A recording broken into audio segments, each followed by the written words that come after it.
چلیں السلام علیکم ورحمۃ اللہ وبرکاتہ۔ وعلیکم السلام ورحمۃ اللہ وبرکاتہ۔ کتنے پارے کمپلیٹ ہو گئے ہمارے الحمدللہ کل؟ 3۔ اور آج ہم نے کون سا پارا پڑھنا ہے؟ چوتھا۔ ماشاء اللہ ماشاء اللہ ماشاء اللہ۔ اچھا جی، اور جو ہم نے پڑھا ہے ساتھ ساتھ، کیا ہم اس پر عمل کر رہے ہیں؟ کیا ہم اس بات کی کوشش کر رہے ہیں کہ جو جو اللہ کا حکم ہم تک پہنچ رہا ہے اس پر ہم عمل کریں؟ ہم یہ کوشش کر رہے ہیں؟ Very good. کیونکہ جب آپ کو اللہ کی کوئی بات پہنچ جائے تو سب سے اچھا مسلمان وہ ہے جو اس پہ فوراً عمل کرنے کی کوشش کرے۔ اور عمل کرنے کے لیے سب سے آسان طریقہ یہ ہے کہ آپ احکام کو نوٹ کریں، لکھیں، کیونکہ جب آپ اپنے ہاتھ سے کوئی چیز لکھ کے اپنے پاس رکھتے ہیں تو وہ آپ کو کبھی بھی نہیں بھولتی، اور پھر اس پر عمل کرنا بھی سب سے زیادہ آسان ہوتا ہے۔ تو اس لیے میرے آپ کو آج پھر یہ سجیشن ہے کہ کل جن بچوں کے پاس ابھی ڈائری نہیں ہے وہ کل سے اپنے ساتھ کوئی بھی چھوٹی موٹی ڈائری لے کے آیا کریں، منڈے سے انشاءاللہ۔ تو چھوٹی سی ایک ڈائری، قرآن ڈائری اپنی رکھیں۔ اگر بہت نہیں بھی ڈائری بہت بڑی بن سکتی تو تھوڑے سے پیپرز کو اکٹھا کر کے اسٹیپل کر لیں، ڈائری بن جائے گی، ٹھیک ہے نا؟ تو اپنے پاس اپنی ڈائریز رکھیں، اور اس میں تقریباً 30 پیجز تو ہونے چاہیے کیونکہ 30 پارے ہیں۔ تو ہر ایک پارے میں سے جو بھی بات آپ کو بہتر لگتی ہے کہ میں اس پہ عمل کروں گا، اس کو آپ اپنی لائف کے لیے ایک گول بناتے ہیں تو اسے لکھ لیں۔ لکھنے سے چیزیں یاد رہتی ہیں، پھر انسان کے لیے عمل کرنا آسان ہو جاتا ہے۔ تو چلے اب آج کا جی تو اب ہم آج کا سبق شروع کرتے ہیں۔ سب سے پہلے ہم پڑھیں گے تعوذ۔ تعوذ کیا ہے؟ اعوذ باللہ من الشیطان الرجیم۔ تسمیہ بسم اللہ الرحمن الرحیم۔ رب اشرح لی صدری ویسر لی امری واحلل عقدۃ من لسانی یفقہوا قولی۔ اور کل میں نے کون سی دعا سکھائی تھی؟ ربی یسر ولا تعسر وتمم بالخیر، اللہم فقہنا فی الدین، اللہم فقہنا فی الدین، اللہم فقہنا فی الدین، اللہم اجعل القرآن ربیع قلوبنا ونور صدورنا۔ یا اللہ اس قرآن کو ہمارے آنکھوں کا نور، سینوں کا نور بنا دے، ہماری آنکھوں کا نور بنا دے، اور ہمارے دلوں کی بہار بنا دے۔ قرآن ہمیں سکون دے، قرآن ہمیں خوشی دے انشاءاللہ تعالی۔ چل بسم اللہ الرحمن الرحیم۔ چوتھے پارے کا نام ہے لن تنالو۔ لن تنالو، یہ پہلے ورڈز ہوتے ہیں شروع کے ایک دو جس سے اس پارے کا نام رکھا جاتا ہے۔ اور چوتھے پارے میں کل ہم نے کون سی سورہ سٹارٹ کی تھی؟ سورہ آل عمران۔ اور آل عمران کا میں نے آپ کو مطلب بتایا تھا، کیا مطلب ہے آل عمران کا؟ عمران کا خاندان۔ تو آج انشاءاللہ ہم آل عمران کو کمپلیٹ کریں گے اور ایک نئی سورہ سٹارٹ کریں گے جس کا نام ہے سورہ نساء۔ اور نساء کا مطلب ہے خاتون، خواتین، عورتیں، ٹھیک ہے؟ تو آج ہم ایک سورہ کمپلیٹ کریں گے اور ایک نئی سورہ سٹارٹ کریں گے۔ بسم اللہ الرحمن الرحیم۔ اچھا، سورہ آل عمران کے جہاں سے چوتھا پارہ سٹارٹ ہوتا ہے تو سب سے پہلے جو آیت ہے اس کو کہتے ہیں نیکی کی آیت، اور نیکی کو عربک میں کہتے ہیں بر، تو اس کو بولتے ہیں آیت بر۔ یعنی کہ اللہ تعالیٰ نے یہ بتایا ہے کہ نیکی کرنے کا سب سے بہترین طریقہ کیا ہے، ٹھیک ہے؟ آیت بر، اس کا نام آیت کا رکھا گیا نیکی کی آیت۔ آیت بر کا مطلب ہے نیکی والی آیت، جس میں اللہ نے یہ بتایا ہے کہ نیکی کرنے کا کیا طریقہ ہے۔ اللہ نے اس آیت میں یہ بتایا ہے کہ نیکی کرنے کا سب سے بہترین طریقہ یہ ہے کہ جب آپ اپنی فیوریٹ چیزوں میں سے، اب یہ نوٹ ڈاؤن کرنے کا مسئلہ بہت بڑھتا جا رہا ہے اور بالکل ہی لیکچر پہ سے دھیان ہٹ گیا اور پین پینسل پہ زیادہ۔ لیکچر پہ بیٹھنے سے پہلے اپنی تمام چیزیں سارٹ آؤٹ کر کے اپنے پاس رکھا کیجیے، اس طریقے سے نا ڈسٹربنس ہوتی ہے کلاس میں، پلیز۔ اچھا، اللہ نے یہ بتایا کہ نیکی کرنے کا بہترین طریقہ یہ ہے کہ آپ اپنی چیزوں میں سے، اپنی فیوریٹ چیزوں میں سے اللہ کی راہ میں خرچ کریں، وہ چیزیں جو آپ کو پسند ہیں۔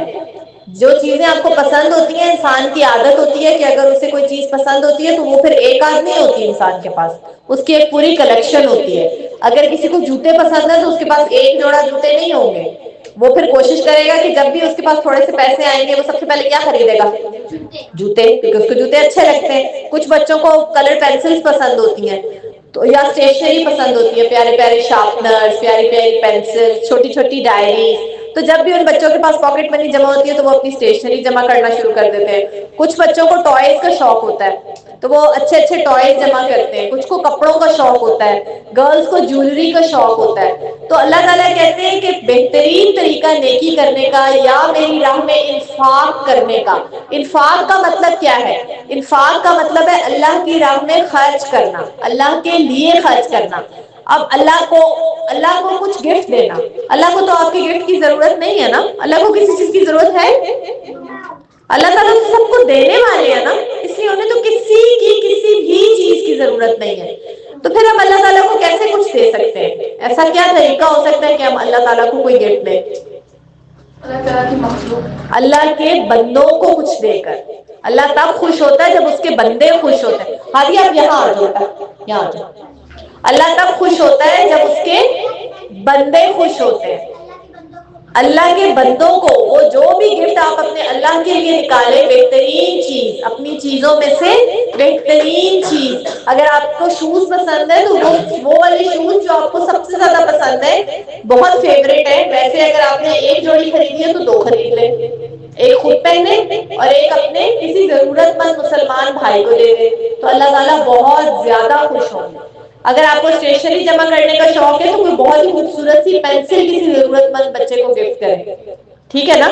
اچھا، اگر آپ کو کپڑوں کا شوق ہے تو جیسا ایک کا جوڑا آپ اپنا خریدیں گے، چلو اگر بالکل ویسا نہیں بھی خرید سکتے تو اس جیسا ہی مناسب قیمت کا خرید کے کسی بچے کو گفٹ کریں تاکہ اس کی بھی عید اچھی گزرے. جس کے بارے میں آپ کو لگتا ہے کہ وہ ایسا جوڑا نہیں خرید سکتا عید پہ، آپ کو چوڑیوں کا، جیولری کا شوق ہے، تو آپ اگر اپنے لیے خرید رہی ہے تو اپنی جیولری میں سے یا اپنی خریدی ہوئی جیولری کو ڈبل خرید لیں اور ویسی جیسی چوڑیاں آپ نے اپنے لیے لی ہیں کسی بچی کو گفٹ کر دیں. تو اللہ کہتا ہے کہ نیکی وہ ہے کہ آپ اپنی فیوریٹ چیزوں میں سے چیز میرے بندوں کو دیں. یہ نہیں کہ گندی گندی چیزیں جو کسی کام کی نہیں رہ گئی ہیں، جو ٹوٹ گئی ہیں، ٹوٹے ہوئے ٹوائز، پھٹے ہوئے کپڑے، پرانے جوتے جو پہننے کے قابل نہیں رہے، وہ آپ اٹھا کے اللہ تعالیٰ کے لوگوں کو دے دیں تو یہ اللہ تعالیٰ کو بالکل پسند نہیں ہے. کیونکہ اللہ کو اپنے سارے لوگوں سے ایک جتنی محبت ہے، اور اللہ تعالیٰ یہ نہیں چاہتے کہ میرے بندوں کو کوئی بندہ جو ہے وہ ان کو لیٹ ڈاؤن کرے، ان کو برا فیل کروائے. جب آپ کسی کو کوئی بری چیز گفٹ کرتے ہیں تو اس کو اچھا لگتا ہے. آپ سوچیں ایک بڑا ہی خوبصورت سا گفٹ ریپ ہوا آپ کے پاس آئے ایک بہت پیارے سے باکس میں، اور جب آپ اس باکس کو کھولے تو اس کے اندر سے ایک پھٹا پرانا سا کوئی کپڑا نکلے یا کوئی ٹوٹا ہوا کھلونا نکلے یا کوئی بہت ہی خراب سا جوتا نکلے تو آپ کو کیسا لگے گا؟ اچھا لگے گا؟ بہت برا لگے گا نا. تو بس پھر یہی وجہ ہے جس کی وجہ سے اللہ تعالیٰ نہیں چاہتے کہ کسی کو آپ کوئی ایسی چیز دے کہ اسے برا لگے، کیونکہ اللہ تعالیٰ کو تو سب سے ایک جتنا پیار ہے. اللہ تعالیٰ یہ نہیں دیکھتا کہ کون زیادہ خوبصورت ہے، شکلوں کی بنا پر وہ کسی سے محبت نہیں کرتا. اللہ یہ نہیں دیکھتا کہ لمبا کون ہے، اللہ یہ نہیں دیکھتا کہ طاقتور زیادہ کون ہے، اللہ یہ نہیں دیکھتا کہ پڑھائی میں کون زیادہ اچھا ہے، ٹھیک ہے نا؟ اللہ یہ دیکھتا ہے کہ میری بات کون زیادہ مانتا ہے. تو جو اللہ کی بات ماننے والا ہے بس وہی اللہ کا فیوریٹ ہے، ٹھیک ہے نا؟ تو اللہ کا فیوریٹ بننے کے لیے آپ کو فزیکلی خوبصورت ہونے کی ضرورت نہیں ہے، آپ کا دل خوبصورت ہونا چاہیے، آپ کے کام خوبصورت ہونے چاہیے، آپ کو اچھا انسان اور اچھا مسلمان ہونا چاہیے. تو اللہ تعالیٰ خرچ کرنے کے اور خرچ کے ذریعے نیکی کمانے کا طریقہ بتا رہے ہیں کہ اگر تمہیں چیزوں کے ذریعے، دیکھو اللہ تعالیٰ کہتے ہیں کہ چیزیں میں نے آپ کو دی، ہم نے خود سے تو کچھ بھی نہیں لیا نا، سب کچھ ہمیں کس نے دیا ہے؟ اب اللہ تعالیٰ کہہ رہے ہیں کہ میں تمہیں نا ایک بڑا زبردست قسم کی ٹیکنیک بتا رہا ہوں کہ یہ دنیا کی چیزیں جو ختم ہو جانے والی ہیں، جو ہمیشہ کسی کے پاس بھی نہیں رہتی ہیں، کبھی بھی کسی کے پاس ہمیشہ دنیا کی چیزیں نہیں رہتی نا. آپ کے بابا آپ کو بتاتے ہوں گے کہ یہ گھر جس میں ہم رہتے ہیں کس نے بنایا تھا؟ آپ کے دادا ابو نے بنایا تھا. بہت سارے لوگوں کے دادا ابو تو اب اس دنیا میں ہوں گے بھی نہیں. جب انہوں نے گھر بنایا تھا تو انہوں نے یہ سوچا تھا کہ میں اس گھر میں بس کچھ عرصہ رہوں گا اور میں دنیا سے چلا جاؤں گا؟ ہم نہیں سوچتے نا. لیکن ہمیں سوچنا چاہیے کہ دنیا کی چیزیں یہاں رہ جاتی ہیں، انسان کی زندگی ختم ہو جاتی ہے، تو اس لیے ان چیزوں کا تو کوئی فائدہ ہی نہیں ہے نا، وہ تو ایک نہ ایک دن یا ہم نے ختم ہو جانا ہے یا چیزوں نے ختم ہو جانا ہے. ٹھیک ہے، تو پھر اب بیسٹ طریقہ کیا ہے کہ اگر ہم ان چیزوں سے اللہ تعالیٰ کے پاس جنت لے سکیں، تو اگر ہم ان چیزوں سے اپنے لیے نیکیاں بڑھا سکیں، وہ ہم کیسے بڑھا سکتے ہیں کہ ہم ان چیزوں کے ذریعے اللہ کو خوش کر دیں. اب چیزوں کے ذریعے اللہ تعالیٰ کیسے خوش ہو گیا؟ اللہ کو تو کسی چیز کی ضرورت ہی نہیں ہے. اس طرح کہ اللہ کی کسی ضرورت مند بندے کی آپ مدد کر دیں، کیونکہ اللہ کو نا اپنے بندوں سے بہت محبت ہے، اور جو ان کا خیال رکھتا ہے پھر اللہ تعالیٰ اس کا خیال رکھتے ہیں. تو آج ہم نے اس بات سے ہم نے کیا سیکھا ہے کہ ہمیں کیا کرنا ہے؟ کیا کرنا ہے نازش؟ دوسروں کا خیال رکھنا. اور جب کسی کو کوئی چیز دینی ہے تو کیسی دینی ہے؟ یس، جو چیز اپنے لیے پسند کرے وہی چیز دوسرے کے لیے پسند کرے.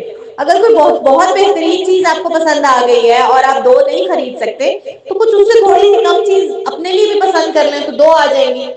اور پھر اس طرح سے آپ اللہ کے، اور یہ جو قربانیاں آپ اللہ کی خاطر دیں گے نا، اللہ کو یہ بات بہت زیادہ پسند ہے اپنے بندوں کے لیے. ٹھیک ہے، تو اپنی بہترین چیزوں میں سے اللہ کے بندوں کو دے. اس طرح سے اللہ تعالیٰ آپ کو کیا سکھا رہے ہیں؟ اللہ تعالیٰ آپ کو شیئرنگ سکھا رہے ہیں. اور ہمارے اسکول میں ہمیں کیا سکھایا جاتا ہے؟ Sharing is caring. تو اللہ تعالیٰ بھی آپ کو یہی سکھا رہے ہیں کہ شیئرنگ از کیئرنگ. تو جو نعمتیں میں نے دی ہیں اس میں سے میرے بندوں کے ساتھ شیئر کرو تو میں تم سے خوش ہو جاؤں گا، میں تم سے راضی ہو جاؤں گا اور تم میرے اچھے بندوں میں سے بن جاؤ گے. ٹھیک ہے نا؟ کیونکہ اللہ تعالیٰ نے بھی تو ہمیں کتنی ساری اچھی اچھی چیزیں دی ہیں کہ نہیں دی؟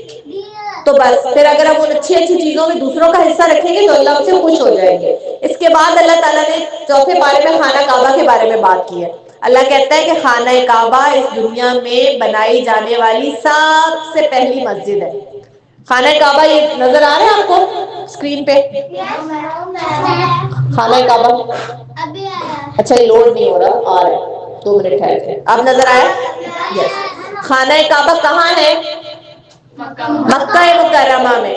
مکہ مکرمہ میں خانہ کعبہ دنیا میں بنائی جانے والی سب سے پہلی بلڈنگ ہے. اس کو سب سے پہلے فرشتوں نے بنایا تھا جب دنیا میں انسان بھی نہیں تھے، لیکن پھر بہت دفعہ یہ گرا، ختم ہو گیا، پھر بنایا گیا، پھر گرا، پھر بنایا گیا. ٹھیک ہے، لیکن ایز مسجد سب سے پہلے خانہ کعبہ کو اللہ نے عبادت کے لیے اللہ کا گھر بنایا. یہ اللہ کہتا ہے کہ میرا گھر ہے. یہ کیا ہے؟ بیت اللہ، اللہ کا گھر. اللہ کو گھر کی ضرورت نہیں ہے، نہ ہی اللہ کو دنیا میں رہنے کی ضرورت ہے. یہ صرف ہمارے دل کی سیٹسفیکشن کے لیے اور ہماری نماز کے رخ کے لیے اللہ نے خانہ کعبہ کو مقرر کیا. یہ ہمارا قبلہ ہے. قبلہ کیا ہوتا ہے؟ قبلہ وہ ڈائریکشن ہوتی ہے جس طرف منہ کر کے ہم نماز پڑھتے ہیں. السلام علیکم، کیا حال ہے علی؟ ماشاءاللہ، بیٹھے. ٹھیک ہے نا؟ قبلہ وہ ڈائریکشن ہوتی ہے جس کی طرف ہم منہ کر کے نماز پڑھتے ہیں. تو خانہ کعبہ ہمارا قبلہ ہے. خانہ کعبہ ہمارا کیا ہے؟ قبلہ ہے. اور یہ سب سے پرانی اللہ کی عبادت کی مسجد ہے. سب سے پہلی مسجد جو دنیا میں بنائی گئی وہ کون سی تھی؟ خانہ کعبہ، جو کہاں ہے؟ مکہ مکرمہ میں. مکہ مکرمہ بھی بعد میں آباد ہوا، خانہ کعبہ اس سے بھی پہلے بن چکا تھا.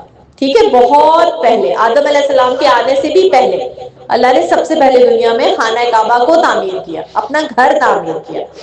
ٹھیک ہے نا؟ تو یہ بیت اللہ ہے، یہ اللہ کا گھر ہے. یہاں پر ہم کیا کیا کرنے کے لیے جاتے ہیں؟ عمرہ کرنے کے لیے جاتے ہیں، پھر ہم ہر سال حج کرنے کے لیے خانہ کعبہ میں جاتے ہیں، اس کا طواف کرتے ہیں. یہ اللہ نے کہا ہے کہ برکت والی جگہ ہے، امن والی جگہ ہے. امن کس کو کہتے ہیں؟ پیس کو، سکون کو، جہاں پر جھگڑا نہیں ہوتا، جہاں پہ لوگ لڑائی نہیں کرتے.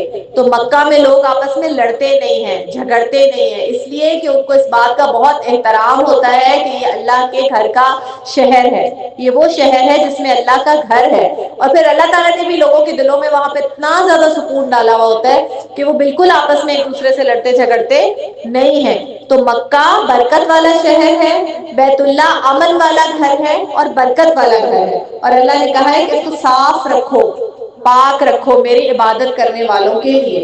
تو یہ اللہ تعالیٰ نے آپ کو انٹروڈکشن دیا بیت اللہ کا، خانہ کعبہ کا. اس کے بعد اللہ نے فرمایا کہ میری رسی کو، اللہ نے لوگوں سے کہا کہ میری رسی کو مضبوطی سے پکڑ لو. اب یہ اللہ کی رسی کیا ہے؟ Any gases? لکھا ہوا آ گیا. اللہ کا اسلام، اللہ کی کتاب. اسلام ہم تک کیسے پہنچا؟ ہم نے کیا کرنا ہے اور کیا نہیں کرنا ہمیں کیسے پتا چلتا ہے؟ کس چیز کے ذریعے؟ قرآن کے ذریعے. اللہ نے قرآن کے ذریعے بتایا نا کہ یہ اچھی بات ہے کرنی ہے, یہ غلط بات ہے نہیں کرنی, ٹھیک ہے نا.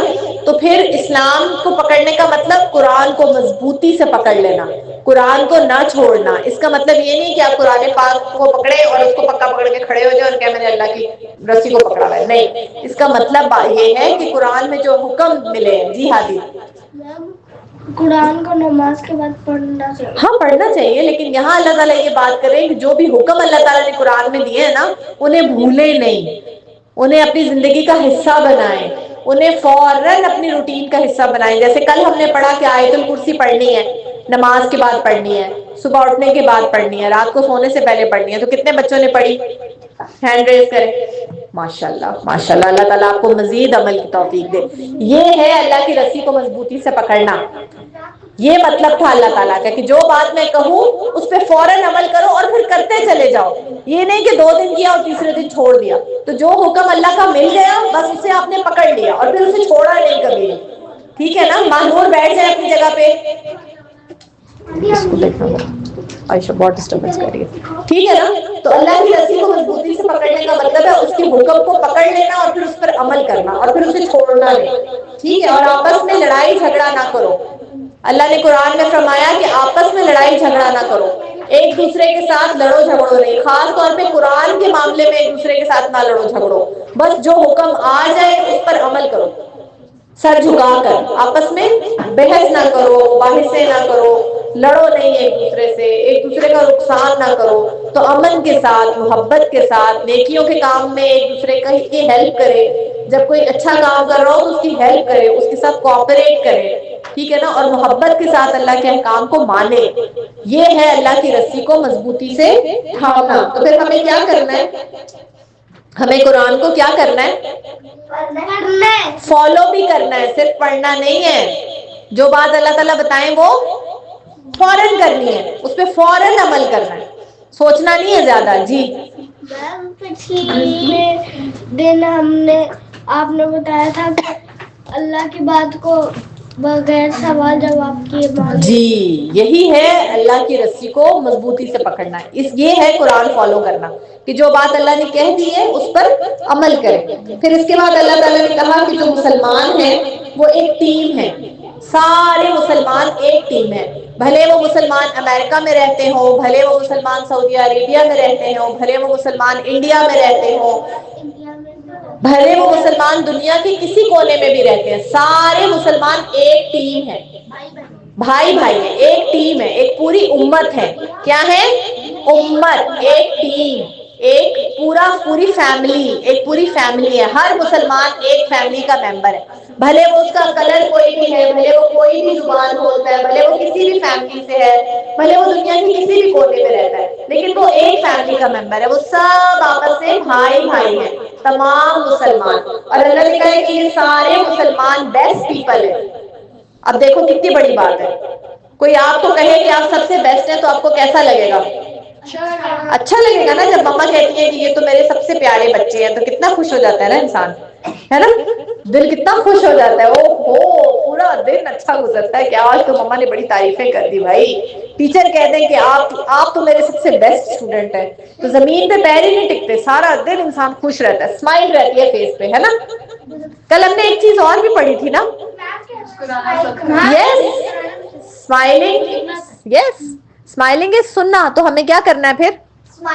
تو مجھے تو نہیں سب لوگ اسمائل کرتے ہوئے نظر آ رہے ہیں, مجھے تو آپس میں باتیں کرتے ہوئے نظر آ رہے ہیں, بحث کرتے ہوئے نظر آ رہے ہیں, پینس کے اوپر جھگڑا ہو رہا ہے. آج تو بہت ڈسٹربنس ہے کلاس میں, بھائی سکون سے نہیں بیٹھ رہے آج تو اسمائل کرے بیٹا, اٹس سننا, ٹھیک ہے نا. تو پھر اللہ تعالیٰ نے کہا ہے کہ ہم بیسٹ لوگ ہیں. کتنا اچھا ٹائٹل ہمیں دیا نا کہ اللہ نے کہا پوری دنیا میں آنے والے تمام لوگوں سے بیسٹ جو ٹیم ہے وہ کون سی ٹیم ہے؟ مسلمز کی ٹیم, مسلمز کی فیملی.